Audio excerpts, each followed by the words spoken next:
Yo tout le monde. Parfois, on pense connaître nos joueurs, nous avons confiance, on leur accorde du temps, notre passion, et aujourd'hui ça pique. Alors, juste avant de commencer, la vidéo est sponsorisée par OneFootball, l'application numéro 1 dans le foot qui te permet de tout savoir. Mercato, compo, blessures, résultats de match et bien sûr les rumeurs. Et le plus important, mettre le Barça dans tes favoris pour ne rien louper. L'application est gratuite et bien sûr le lien est dans la description. C'est officiel, Arthur Melo va rejoindre la Juventus de Turin en fin de saison et le Bosnien fera le sens inverse. Et en plus de cet échange, la Juve devra verser 10 millions d'euros supplémentaires au Barça. Je suis pas forcément énervé, je suis déçu, un petit peu vexé. Surtout qu'apparemment, le Brésilien voudrait plus jouer au Barça jusqu'à la fin de saison. Donc le 2-2, c'était apparemment son dernier match. Alors, je suis pas vexé non plus comme Neymar il y a 3 ans, c'est incomparable. T'aurais pas du lubrifiant s'il te plaît? Quand? Là, maintenant? Ouais, maintenant, je suis tout rouge. Un globe dans le cul, ça fait mal ou pas? Alors, je dis pas que obligatoirement cet échange est une mauvaise nouvelle pour le Barça, car je sais que parmi vous, il y en a beaucoup qui en sont satisfaits, mais j'attends de voir. Dans l'immédiat et dans le moment présent, je pense que, et il n'y a aucun débat dessus, que Pjanic est meilleur que Arthur. J'attends de voir, car apparemment, oui d'accord, le Bosnien est fan du Barça, blablabla,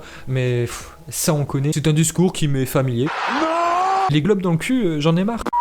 Mais par contre, c'est plutôt dans le futur, on peut se poser des questions car Pjanic a 30 ans, Arthur 23, mais sinon l'ancien lyonnais, je suis quand même assez satisfait de sa venue car il est pour moi une référence mondiale. C'est vraiment un gros joueur qui est sous-estimé. Et sérieusement, à part ce dossier-là, on l'a jamais entendu faire la une des journaux, disant qu'il va aller à Madrid, le Bayern, etc. S'il a toujours été titulaire depuis une dizaine d'années, c'est pas pour rien. Le Bosnien va t'apporter une touche technique qui est supérieure à la moyenne. Et ça, le Bosnien, s'il y a bien quelque chose où on peut pas lui enlever, c'est qu'il est régulier. C'est une valeur sûre à 90%. Et ça, Arthur, c'est quelque chose qui n'a pas. Le Brésilien va faire un bon match sur 3 quasiment, et encore je suis gentil. Il a subi quelques blessures. Alors bien sûr, Arthur, je vais pas cracher dessus, c'est un joueur que j'ai apprécié voir jouer au Barça. Il a apporté beaucoup de bonnes choses, et ça, j'en suis assez reconnaissant. Mais avec lui, malheureusement, tu n'as pas de garantie. Et ça, Arthur, même quand il était parfaitement en forme, il n'a jamais su convaincre à 100%. Il n'était pas toujours titulaire. Après, peut-être que la Juve s'est fait avoir, on verra bien. Ou alors, peut-être que c'est l'inverse. Peut-être bien que Arthur Melo est surcoté, on verra ça par la suite. Luis Suarez, le seul ballon d'or espagnol, a dit récemment: Arthur n'a rien accompli au Barça. Il fait partie des joueurs qui ne font aucune différence au milieu de terrain. Un Carles Alena serait bien plus à l'aise à sa place. Pur produit de la Masia en plus. En Italie, ils le vendent comme un Pelé ou Messi, c'est n'importe quoi. J'ai l'impression qu'on fait jouer des Brésiliens pour leur nationalité et moins leur talent.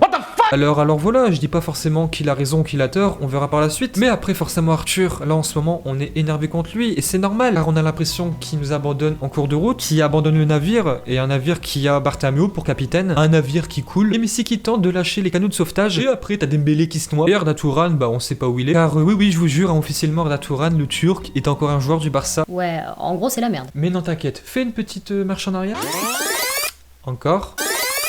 Après 30 ans, c'est pas si vieux que ça. Là, récemment, De Bruyne a fêté ses 29 ans. Et le Belge à son poste est une référence mondiale. Et après Arthur Melo, je peux comprendre qu'il soit parti. Il y a aucun problème avec ça. Car apparemment, il n'a pas eu le soutien nécessaire de Kiki Setien. Et ça, c'est ce qui l'a fait changer d'avis au dernier moment. Et après, Bartomeu voulait absolument Pjanic. Et ça, tu vois, quel message tu envoies à ton joueur. Et Arthur, depuis son arrivée en Catalogne, le club a quasiment reculé d'un cran. Il n'est pas forcément titulaire. Et quand il joue, il a pas pour moi beaucoup de plaisir. Mais surtout, et ça, faut pas l'oublier, c'est quelque chose que j'ai déjà dit auparavant, la Juve c'est un très gros club, l'un des meilleurs du monde avec une très grosse histoire, et nous forcément tous les clubs ennemis, les clubs rivaux, on les voit comme des grands méchants loups, mais c'est pas forcément le cas, donc peut-être que Arthur a bien fait ou mal fait de partir, mais c'est quand même un choix compréhensible. La Juve, voilà, c'est un très gros club, ils ont eu un coup à faire, ils l'ont tenté et on verra bien. Mais c'est quand même pour moi un gros pari, un coup de poker, car le Bosnien est une valeur sûre, mais pas le Brésilien. Honnêtement, je regrette son départ, mais bon, voilà, c'est le football. J'aurais aimé qu'il reste encore 2-3 ans, mais bon, en attendant,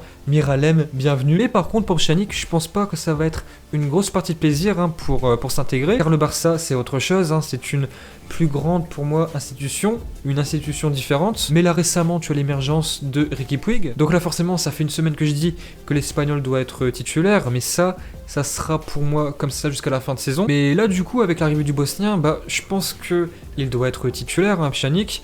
Et Riqui Puig passait juste derrière dans la hiérarchie, car forcément si là en ce moment tu me proposes Riqui Puig et Pjanic, en tant que titulaire j'ai envie de voir le Bosnien. Et puis voilà, peut-être que grâce à lui De Jong va savoir sublimer son jeu, car le néerlandais il n'est pas aussi bon pour le moment qu'à l'Ajax. En fait honnêtement je suis plus vexé du départ que énervé, mais bon forcément qu'on te propose de doubler ton salaire, forcément ça fait réfléchir. Arthur c'est un joueur que j'aime bien, que je vais continuer à regarder, mais c'est pas encore un très grand joueur, il n'a pas confirmé au très haut niveau. Et ça, Miralem, c'est quelque chose qu'il a déjà fait. Donc pour l'instant, c'est un coup de poker, un pari pour le futur. Car là, dans le présent, il n'y a pas débat. C'est le Barça qui a réalisé la meilleure affaire. Mais dans 2-3 ans, on verra qui a eu raison et que la Juve s'est fait avoir, ou peut-être l'inverse. Peut-être que Arthur à la Juve va savoir sublimer son jeu et être bien plus fort. Et on verra ça par la suite. Et puis voilà. Yo tout le monde.